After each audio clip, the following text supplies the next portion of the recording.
નમસ્કાર મિત્રો, ગુજરાતના મુન્દ્રા શહેરમાં જોવા મળી દોસ્તી અને કોમી એકતાની અનોખી ઝલક. આજે અમે તમને એક એવી સ્ટોરી બતાવવા જઈ રહ્યા છીએ. આ સ્ટોરી છે કચ્છના મુન્દ્રા ગામની, જે જોઈને આંખ ભીની થઈ જાય અને દિલ ગર્વથી ભરાઈ જાય. જો દિલ સાફ હોય તો ખુદા પણ ખુશ થાય છે. આ સ્ટોરી છે એક મુસ્લિમ બહેન રાહી મેમણની, જે મક્કા મદીનાની પવિત્ર ધરતી પર ઉમરા અદા કરવા માટે ગઈ હતી.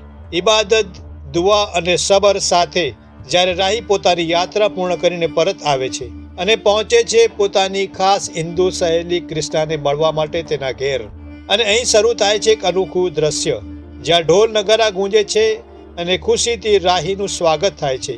ક્રિષ્ના અને તેના ઘરવાળાઓ હિન્દુ રિવાજ મુજબ પુષ્પ વર્ષા કરી શ્રીફળ વધેરી માહીના માથા પરથી પૈસા લૂંટાવીને તેના સુખ, સલામતી અને સમૃદ્ધિ માટે દિલથી આશીર્વાદ આપે છે.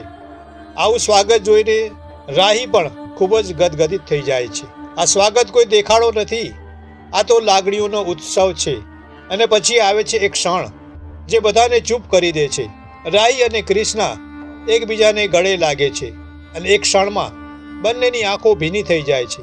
શબ્દો ખૂટી જાય છે, ભાવનાઓ વહેવા લાગે છે.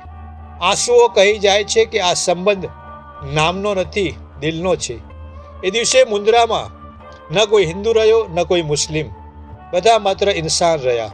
મક્કા મદીનાની પવિત્રતા લઈને આવેલી દીકરી અને ભારતીય પરંપરાથી તેને આવકારતો પરિવાર.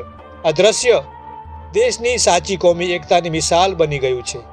આ ઘટના નફરત સામે પ્રેમનો જવાબ છે. સાચે જ ભારત માત્ર એક દેશ નથી, એ લાગણીઓની ઓળખ છે. અને એ વાત આજે ફરી એકવાર સાબિત થઈ ગઈ.